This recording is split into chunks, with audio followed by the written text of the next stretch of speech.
Hi மக்களே, அனைவருக்கும் வணக்கம். எல்லாம் எப்படி இருக்கீங்க? இன்னைக்கு மதுரைக்கு வந்து 3வது நாள் ஆயிடுச்சு. இன்னைக்கு நைட் நான் சென்னை கிளம்பணும். நாளைக்கு ஷூட்டிங் இருக்குது. இருந்தாலும் நேற்று எங்கள் வீட்டுக்கார் வந்துட்டு முந்தானத்து வந்த அன்னைக்கு கேட்டார், பார்த்தீங்களா, என்ன குழம்பு வச்சுருக்க, எலும்பு குழம்பு வைக்க போறியா அப்படி இப்படின்னு கேட்டார். ஆசையாக இருந்துச்சு போல் அவருக்கு. இன்றைக்கி நான் என்ன பண்ணுறேன்னா, முருங்கீரை தேங்காய் பால் சூப் வச்சுட்டு அதுக்கப்புறம் சிக்கன் கிரேவி பண்ணிவிட்டு அப்புறம் வாழைப்பூ வந்து பொரியல் பண்ண போகிறேன். இந்த மூணும் நம்ம வீட்டில் இன்றைக்கி பண்ண போகிறோம். சாதம் ஆக்கிட்டோம். இப்போ வந்து எல்லாத்துக்கும் ரெடி பண்ணி வச்சுருக்கேன். இப்போ சட்டி ஏற்றிடலாம்.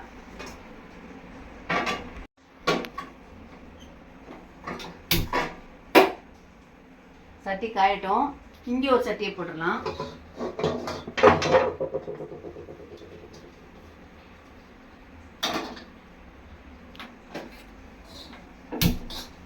இதில் வந்து வாழைப்பூ பொரியல், இது வந்து வாழைப்பூ பொரியல் பண்ணிக்கலாம்.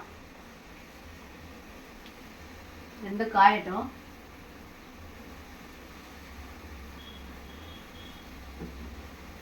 காஞ்சிருச்சு, எண்ணெய் ஊற்றிடலாம்.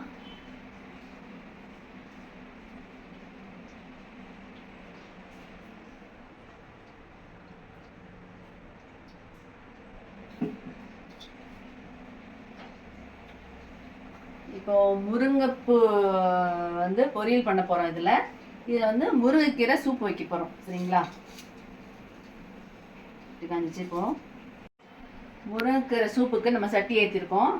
இதில் வந்து பார்த்திங்களா, 3 பட்டை, ஒரு 2 ஏலக்காய், கொஞ்சம் பெருஞ்சீரகம், அதுக்கப்புறம் கடல் பாசி, பிரிஞ்சி இலை, இது எல்லாமே ஒன்றா போட்டுடலாம்.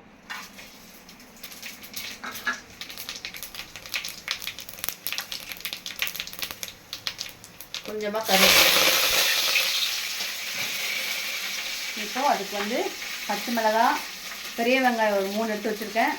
அதுக்கப்புறம் தக்காளி. இதில் நம்ம தேவையான அளவு வெங்காயம் போட்டுக்கலாம், தக்காளியும் போட்டுக்கலாம். தக்காளி வந்து ஒரு 5 தக்காளி ஊற்றி வச்சுருக்கேன். சூப்புன்னா அப்படி தான் இருக்கணும். பச்சை மிளகாய்,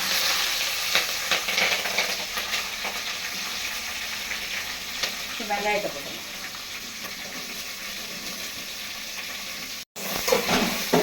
நல்லா வதங்கினதுக்கு அப்புறம் நம்ம வந்து அரிசி காய்ஞ்ச தண்ணி எடுத்து வச்சுருக்கோம். அந்த தண்ணியை ஊற்றிடலாம். நல்லா வதங்கட்டும். வெங்காயம் வதங்கி அதுக்கப்புறம் தக்காளி நல்லா மசிஞ்சு வரணும். அதுக்கப்புறம் தான் நம்ம வந்து எடுத்து வச்ச பாலெல்லாம் ஊற்றணும். சரிங்களா? லாஸ்ட்டாக தான் நம்ம வந்து முருங்கைக்கீரையை போட்டோம். முருங்கைக்கீரையை போட்டுட்டு உப்பு போட்டு தண்ணி ஊற்றி நல்லா வேக வச்சுட்டு அதுக்கப்புறம் இந்த பாலெல்லாம் தேங்காய் பால் எடுத்து வச்சுருக்கேன். கட்டிப்பால் ஊற்றி இறக்கிற வேண்டியதான். இது ஒரு பக்கம் வெந்துட்டு இருக்கட்டும். இங்கே வந்து சட்டி ஏற்றிருக்கோம். இது கடுகு வந்து 1 டேபிள் ஸ்பூன் எடுத்து வச்சுருக்கேன்.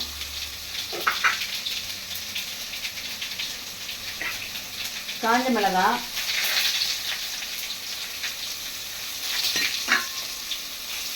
கொஞ்சமாக கருவேப்பிலை. இதுக்கு வெங்காயம் போட்டுடலாம்.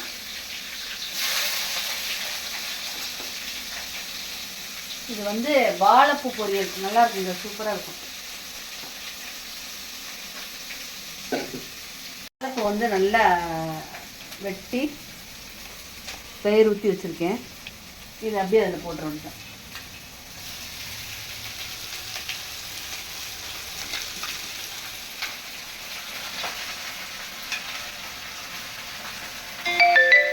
இதில் வாழைப்பூவில் வடை செய்யலாம், எல்லாமே செய்யலாம். டைம் இல்லை, இருக்கிறத வச்சு செய்வோன்ட்டு செஞ்சுட்ருக்கேன்.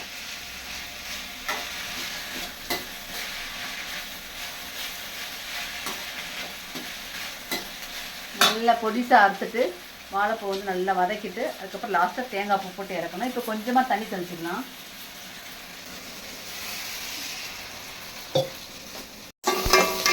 நல்லா வதக்கிட்டு இப்போது தக்காளி போடணும். நம்ம தேவையான அளவு தக்காளி போட்டாச்சு. இது முருங்கை சூப்புக்கா? ஆமாம், முருங்கை சூப்புக்கு கல் உப்பு பண்ணி போட்டுக்கலாம். கீரைச்சாறு. ஆமாம், கீரைச்சாறு, முருங்கீரை சாறு. எங்கள் அம்மா வந்து அகத்திக்கீரை சாறுன்னு வைப்பாங்க. கொஞ்சம் கல் உப்பு போட்டுக்கிறேன். அகத்திக்கீரை சாறு வந்து வயிற்று புண்ணுக்கெலாம் ரொம்ப நல்லது. இந்த முருங்கைக்கீரை வந்து கண்ணுக்கு நல்லது, முடி வளர்ச்சிக்கு நல்லது, நல்லா குளிர்ச்சி நல்லது உடம்புக்கு. முருங்கைக்கீரை எடுத்தால் நல்லா அயன், நல்லா உடம்புக்கு இரும்பு சத்து. ரத்தம் இல்லாதவங்க வாரத்துக்கு 2 தடவையாவது முருங்கைக்கீரை சூப் வச்சு சாப்பிடலாம். சும்மா ஒரு பிடி எடுத்துட்டு 2 தக்காளி 2 வெங்காயம் ஜீரகம் அதெல்லாம் போட்டு கொதிக்க விட்டு அந்த சாறை குடிச்சு கீரையை சாப்பிட்டா நல்ல ரத்தம் ஊறும்.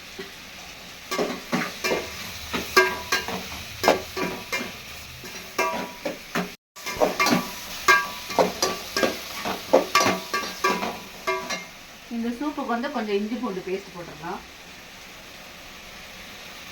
என்ன பண்ணுறது, எல்லாம் ரெடிமேடு தான். ஏன்னா வீட்டிலலாம் செய்ய நேரம் இல்லை, அதனால எல்லாமே ரெடிமேடு தான்.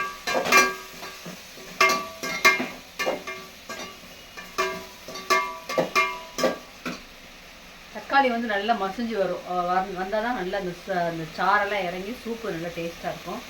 ஸோ கொஞ்சமாக மஞ்சள் போட்டுக்கலாம். மஞ்சள் எடுங்க. மஞ்சள் தூளா? ஆமாம், இது வந்து கொஞ்சமாக மஞ்சள் போடணும். வாழைக்கால ஒரு பிஞ்சு லைட்டாக, அவ்வளோதான்.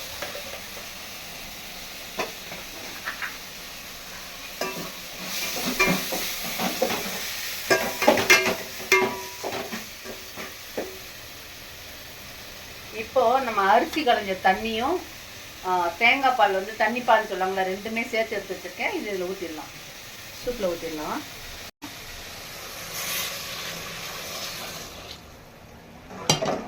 கீரை சாறுன்னு சொல்லலாம், சூப்புன்னு சொல்லலாம், நம்ம இஷ்டம் தானே. இப்போ முருங்கைக்கீரையை போட்டு வேக வச்சிடலாம்.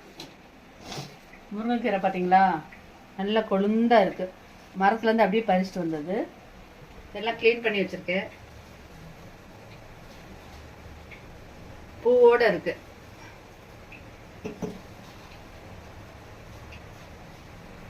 வந்து வதங்கி வரும்போது ரொம்ப கம்மியாயிருங்க, எடுத்து வச்சு சாப்பிட்றதுக்கு நல்லா இருக்கும். இப்போ மூடிட்டு அதுக்கப்புறம் அதை பார்க்கலாம். வாழைப்பூ எப்படி இருக்காரு? வாழைப்பூ நல்லா இருக்கு. மூடி வச்சுக்கலாமா? மூடி வச்சுட்டு வாழைப்பூ என்ன டேஸ்ட்டு என்ன மாதிரின்னு அதில் வச்சே பார்த்துட்டு போடணும். தேங்காய் பூ மட்டும்தான் போடணும், கொஞ்சம் வேகணும். தேங்காய் பூ போடணும், அவ்வளோதான். ஏமா கீரைச்சாருக்கு நல்ல மட்டன் சுக்கா, சிக்கன் சுக்கா, இதுதானம்மா நல்ல காம்பினேஷன் இருக்கு. ஆனால் உங்களுக்கு சிக்கன் சுக்காவுக்கு ரெடி பண்ணிட்டு போகிறேன். ஒரு 5 நிமிஷம் போடுறது வேர்த்து கொட்டுது. பார்த்தீங்களா மக்களே, வீட்டில் வந்துட்டு ஒரு ஃபேன் மாட்டேன் மேலே, சத்தம் போடுங்க அவரை. இப்போ இது கொஞ்சம் வேகணுங்க. வெந்ததுக்கப்புறம் தேங்காய் போடணும், அவ்வளோதான். இறக்கிடலாம். இன்னும் கொதி வரல. போடும்போது நிறைய இருந்த மாதிரி இருந்தது, அப்படி உள்ள. ஆமாம், சாரி, தட்டு மாற்றிட்டேன். அப்புறம் முருங்கைக்கீரை சாப்பிட்ற ஆம்பளைங்களுக்கு ஒரு முக்கியமான பாயிண்ட் என்னென்னா, நம்ம வந்து ட்ரிங்க்ஸ் சாப்பிட்டு வந்துட்டு முருங்கைக்கீரை கட்டாயமாக எந்த கீரையுமே சாப்பிடக்கூடாது. ஏன்னா முருங்கைக்கீரை ரொம்ப ஆபத்தானது. அதை விட அகத்திக்கீரை உயிருக்கே ஆபத்தானது. நீங்கள் வந்துட்டு சும்மா சாதாரண நேரத்தில் ரத்தம் ஊறணும், வாய்ப்புண்ணு வயிற்றுண்ணு ஆறணும் அப்படின்னா நீங்கள் அகத்திக்கீரை சாப்பிட்டுக்கலாம், முருங்கைக்கீரை சாப்பிட்டுக்கலாம். அந்த டைமில் குடிக்காமல் கொள்ளாமல் ரொம்ப கேர்ஃபுல்லாக இருக்கணும். சரிங்களா? இது வாழைப்பூ வந்து ரெடி ஆயிடுச்சு. இன்னும் கொஞ்சம் தான் அந்த வத்தி வரணும். தண்ணி லைட்டாக இருக்குது பார்த்தீங்களா? இது வத்திடுச்சுன்னா தேங்காய் பூ போட்டு இறக்கிற வேண்டியதான். முருங்கைக்கீரை எவ்வளோ ஆரோக்கியமோ அதே நேரத்தில் அது மத்தியானம் ஒரு நேரத்தோட முடிச்சிடணும். நைட்டு நம்ம வச்சுக்கிட்டோம்னா அது ஆரோக்கிய கேடு. ஏன்னா செமிக்காது. நைட்டு வந்து முருங்கைக்கீரை வந்துட்டு உள்ள மிஷின் அரைக்கிறதுக்கு லேட் ஆகும், செமிக்காது. காலையில் வந்து லூஸ் மோஷன் போகிறதுக்குலாம் வாய்ப்பு இருக்குது. அதனால் வந்துட்டு முருங்கைக்கீரை ஏக்காந்து கொண்டு, முருங்கைக்கீரை இல்லை, கீரை ஐட்டம் எதுவுமே நைட்டு மட்டும் எடுத்துக்கூடாது. இப்போ வந்துட்டு வாழைப்பூ வெந்துருச்சு, தேங்காய் போட்டு இறக்கிடலாம்.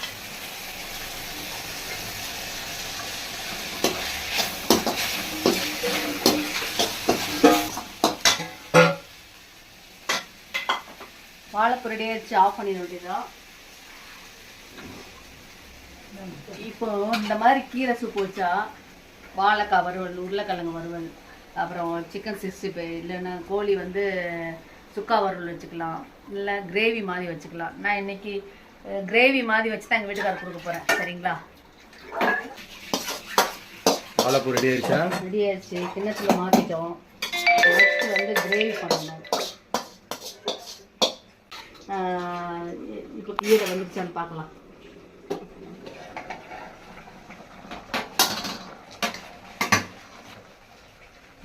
கீரை நல்லா வந்துருச்சு. இப்போ நம்ம என்ன பண்ணோம்னா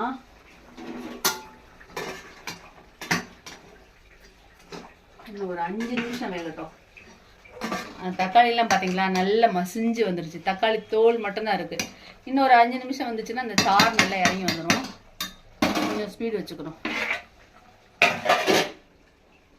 நல்லா சின்ன வயசில் காய்கறியே சாப்பிட மாட்டாங்க. இப்போ வந்து காய்கறி தான் வந்து நமக்கு ரொம்ப முக்கியம்னு சொல்லிட்டு நான் அதிகமாக காய்கறி எடுத்துக்கிறேன்.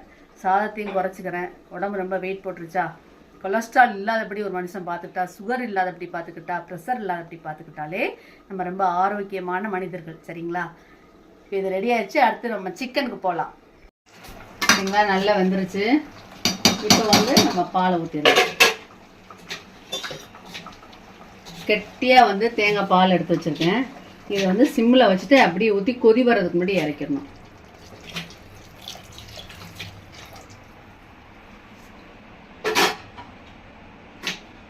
இது பார்த்தீங்களா? அவ்வளோதான்.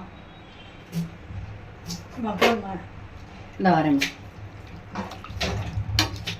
செமையாக இருக்கு. Super ready. நெக்ஸ்ட்டு வந்து சிக்கன் மசாலா செஞ்சிட்டோம்னா, கிரேவி செஞ்சிட்டோம்னா முடிஞ்சு. இறக்கிடலாமாங்க. ஒரு 5 நிமிஷம் மட்டும் அப்படியே ஒரு கொதி வரதுக்கு முன்னாடி இறக்கணும். கொதி வந்துச்சுன்னா அந்த தேங்காய் பால் வந்து தெரிஞ்சிடும். அதனால் சிம்மில் வச்சு எடுக்கணும். நம்ம கொஞ்சம் ஸ்பீடு வச்சுட்டு அப்படியே இறக்கிடலாம். கொதிக்கக்கூடாது. கொதிக்கக்கூடாது. ரசம் மாதிரி தான். கொதி வந்தால் ஒரு மாதிரி தெரிஞ்சிடும். அதனால தான். முருங்கீரை வந்து சூப் வச்சிட்டோம். சாறு நான் வந்து சூப்புன்னே சொல்லுவேன். ஏன்னா எங்கள் ஆட்சியில் வந்து ஸ்லோன்லேருந்து வந்து சூப்புன்னு தான் சொல்லுவாங்க. கருவாட்டிலே சூப்பு வைப்பாங்க.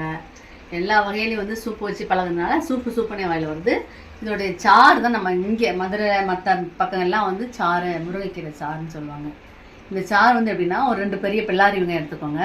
ஒரு 4 தக்காளி, 4 பச்சை மிளகாய், அவ்வளோதான். இதை கட் பண்ணி வச்சுட்டு பட்டை, கிராம்பு, ஏலக்காய் இதெல்லாம் போட்டு, பிரிஞ்சி இலை இதெல்லாம் போட்டு, கடல் பாசி வரைக்கும் போட்டு நல்லா வதக்கிட்டு, அதுக்கப்புறம் பச்சை மிளகாய் போட்டு, வெங்காயம் போட்டு, தக்காளி போட்டு நல்லா வதக்கிற வேண்டியதான். வதக்கினதுக்கப்புறம் அரிசி கலந்து தண்ணி, தேங்காய் பால் வந்து 2வது 3வது பால், தலைப்பால் எடுத்து வச்சுட்டு அந்த பாலை ஊற்றி, அதுக்கப்புறம் முருங்கைக்கீரையை போட்டு மூடி வச்சுட்டு, உப்பு போட்டு மூடி வச்சுட்டு, அது நல்லா வெந்ததுக்கப்புறம் கடைசியாக நம்ம கெட்டியாக எடுத்து வச்சுருக்கோம் பார்த்தீங்களா, அந்த பாலை ஊற்றி சிம்மில் வச்சு அப்படி இறக்கிற வேண்டியதான், கொதி வராமல். அவ்வளோதாங்க இந்த சாருடைய வேலை.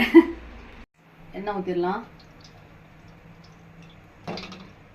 அவ்வளோதாங்க இந்த சாருடைய வேலை. எண்ணெய் ஊற்றிடலாம்.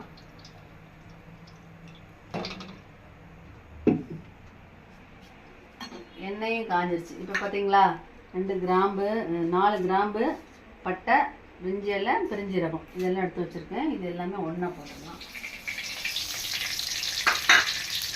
இது வந்து சிக்கனுக்கா? ஆமாம், இது சிக்கனுக்கு.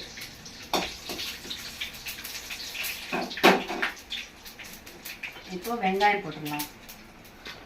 வெங்காயம் 2 பெரிய பெல்லாரி வெங்காயம்.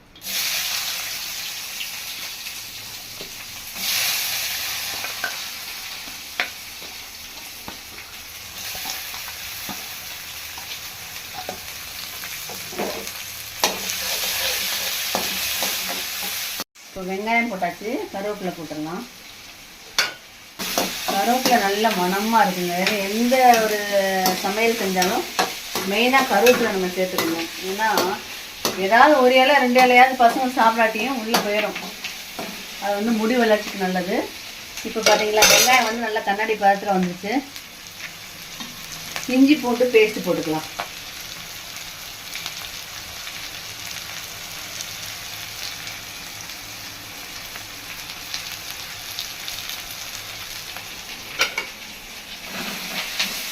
இஞ்சி பூண்டு பேஸ்ட் வந்து நல்லா பச்சை வாடை போகிற வச்சு வதக்கணும்.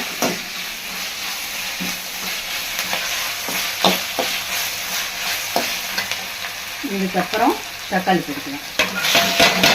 ஒரே ஒரு பச்சை மிளகாய் கட் பண்ணி போட்டிருக்கேன், ஒரு வாழைக்காண்டி.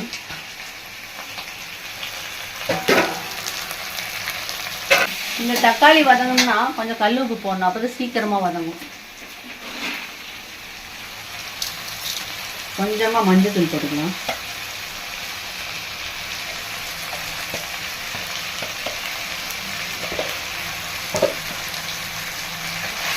நல்லா வதங்கிக்கும்.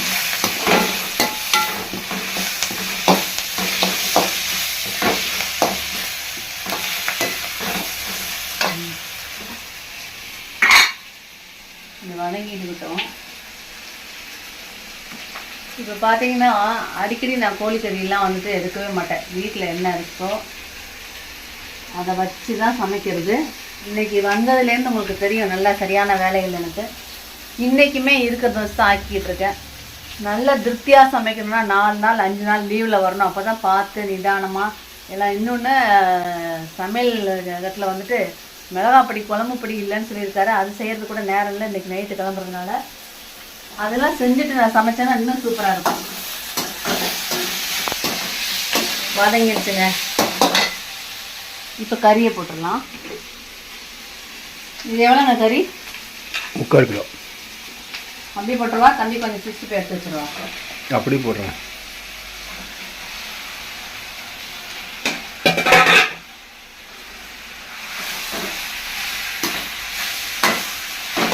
கோழிக்கறி நம்ம செய்யும் போது கொஞ்சம் மஞ்சப்பொடி போட்டால் தான் அது வந்து கிருமி நாசினியா நல்லது உடம்புக்கு. ஆல்ரெடி நம்ம போடுற குழம்பு பொடி எல்லாத்துலேயுமே மஞ்சள் இருக்கும். இருந்தாலும் இந்த கோழி வதக்கிறப்போ நம்ம வதக்கி செய்கிறது தான் நல்லது. இதுலேயே தண்ணி விட்டு வந்து மூடி வச்சு ஒரு 5 நிமிஷம் சிம்மில் இருக்கட்டும். பார்த்தீங்களா நல்லா தண்ணி விட்டு வந்துச்சு. கறியோட கலரே மாறிடுச்சு பார்த்தீங்களா. இந்த ஸ்டேஜில் நம்ம வந்து என்ன பொடி போடணுமோ அதை சேர்த்துக்கலாம். நான் வந்து எப்பவுமே மட்டன் மசாலா தான் போடுவேன். இது மட்டன் மசாலா வந்து 3 டீஸ்பூன் எடுத்திருக்கேன். இது சிக்கன் மசாலா வந்துட்டு 1.5 டீஸ்பூன் எடுத்து வச்சுருக்கேன். கொஞ்சமாக மிளகாத்தூள், அப்புறம் வந்துட்டு மிளகு பொடி. இது எல்லாமே இப்போ ஒன்றா கொட்டிடலாம்.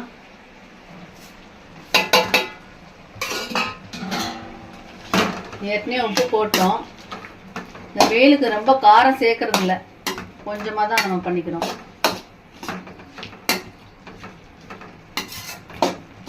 வேணும்னா நம்ம பெப்பர் தூள் போட்டுக்கலாம். என்னங்க கடைசியா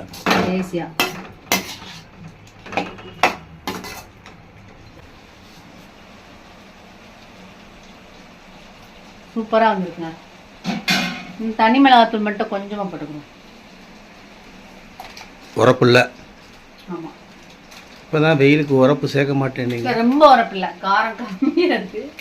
அதனால் கொஞ்சமாக, நான் ரொம்ப போடல, கொஞ்சம் தான் போடுறேன்.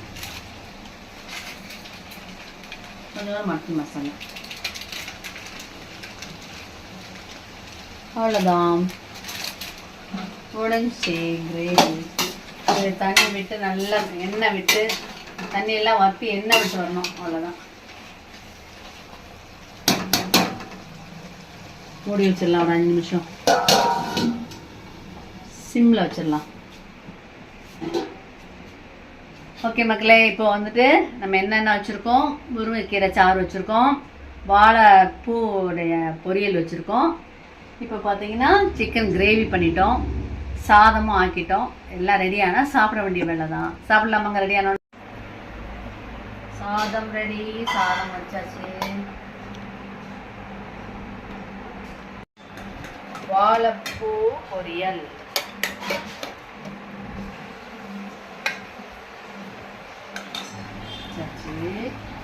இப்போ கிரேவி வச்சிடலாம்.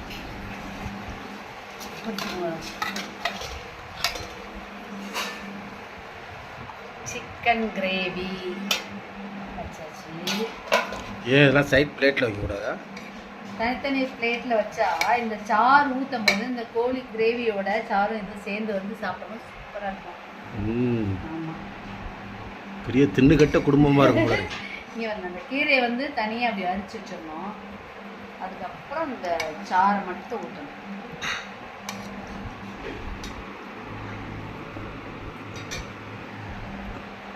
பார்த்தீங்களா மக்களே, வாழைப்பூ துவரம், சிக்கன் கிரேவி, முருங்கைக்கீரை தனியாக எடுத்து வச்சுருக்கேன்.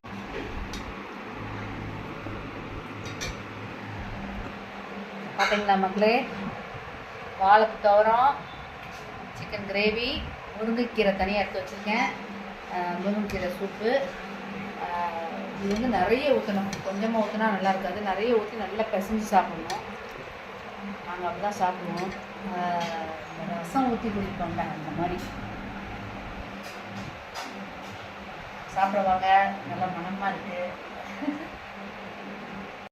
மணக்க கீரை சாறு ஊற்றி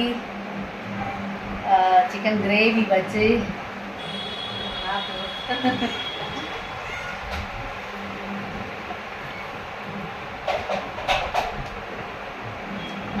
வீட்டு சாப்பாடு தான். ஏன்னா நம்ம மனசெல்லாம் நம்ம புதுசுன்னு செய்யணும், பிள்ளைக்கு செய்யணும், அந்த ஆசா பாசத்தோடு செய்கிறதுனால என்ன இருக்குதோ அதை வச்சு செஞ்சாலும் அது ஒரு சுவையாக தான் அமையுது, நல்லா இருக்கு. கீரை சாறுலாம் சென்னையில் செய்கிறதுக்கு டைம் இருக்காது, வீட்டுக்கு வந்தால் தான்.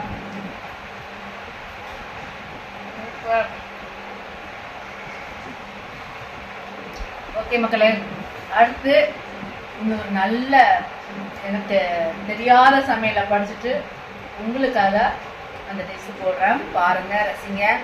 சப்ஸ்கிரைப் பண்ணாதவங்க பண்ணுங்கள், லைக் பண்ணுங்கள், ஷேர் பண்ணுங்கள், கமெண்ட் பண்ணுங்கள். ஏதாவது தப்பு பண்ணியிருந்தா அதையும் சொல்லுங்கள், நல்லா இருந்துச்சுனாலும் அதையும் சொல்லுங்கள். பாய் மக்களே, இன்னொரு பெஸ்ட் வீடியோவில் உங்களை சந்திக்கிறேன். பாய்.